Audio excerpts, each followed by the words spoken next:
kaunting kaalaman mga lods dito sa mga followers ko din na patuloy na sumusunod at sumasabay-bay sa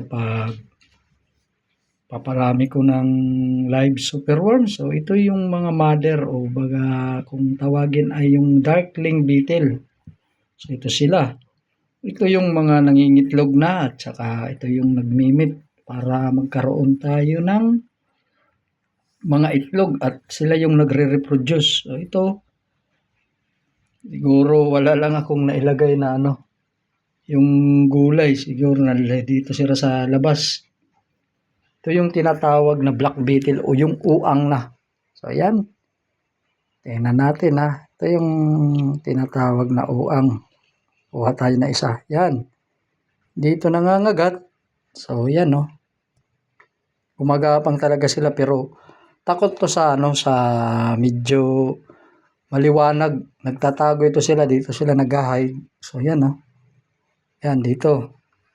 Hindi tayo nakakita kung paano yung nagmimit sila. Yan. Ayan Yan magaganyan na. Pero itlog muna yung kasi ito yung kung makakakita tayo ng itlog. Yan yung may mga maliliit Yan. Yan. Yung mga kulay puti, yan yun naman yung mga itlog nila. Kasi nangingitlog na ito yung Yan yung may mga maliliit. So, mga napisa na yan. Hindi ko pa yan na-harvest.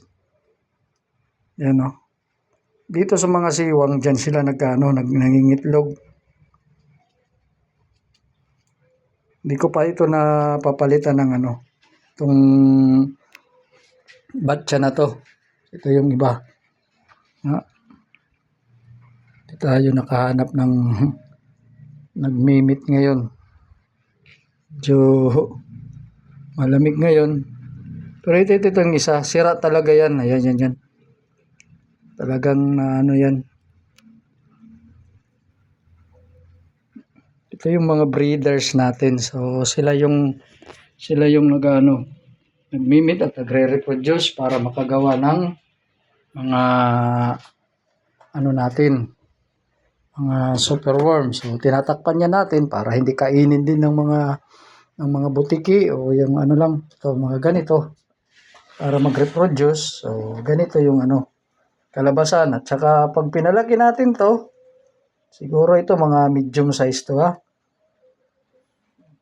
pwede na to pang release pero medium size pa lang ito. Hindi pa to yung large. Yan. Tapos pag pinalaki to, mga 1.5 to 2 inches. So, na naman natin. Isa-isahin na naman natin.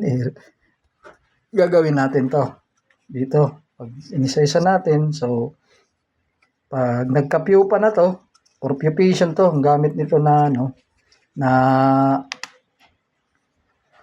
dilicap para magawa sila ng magpupa at saka maging ganap na talaga na darkling beetle yung kanina na ganito. So yan yung cycle lang niya. Tapos ito naman siguro mga yung lifespan lang niya is 3 to 5 months namamatay na sila. So kaya ganyan yung natin mag-reproduce para hindi mawala yung supply natin na mga superworm. So yan yung ito yung mga small pa. Pero mga yan yan halo-halo ito. Mga maliliit pa ito. So yan yung natin. Mga superworm. Di pa yan na pero pwede na to pang release sa mga gustong karoon ng mga medium size, small size. Pero yung iba gusto na yung malalaki na. Yung mga 1 to 1.5 inch yung gusto nila. So yan yung natin mga mga ano na, superworm na. Ito yung size na to. Pwede na to pang ano, pang breed at saka yung pwede na ito mga malalaki na. Mga 2 inches na to. So, yan yung good size na para gawin na naman na darkling beetle. So, yung uang. So, ganito yung tamang size na para gawin natin na breeder din. So, pwede na natin to i-segregate din na gawing darkling beetle. Yan yung good size na pag ganito. Pero isang ano lang to kasi bininta na natin yung iba sa mga nangailangan din. So, ganyan yung life cycle. Maraming salamat. Hanggang sa muli. Happy superworm farming. Yung iba dito. Yan, yung mga darkling beetle yan yung laman. Pero dito sa baba, yung nag-harvest tayo, nilagay na muna natin dito. Pero ito dito, yan. Yan. Oh. May mga darkling beetle yan. Mga ano to. Mga sa 2, 3, 4 lang na patong. Do DIY lang to. Yan.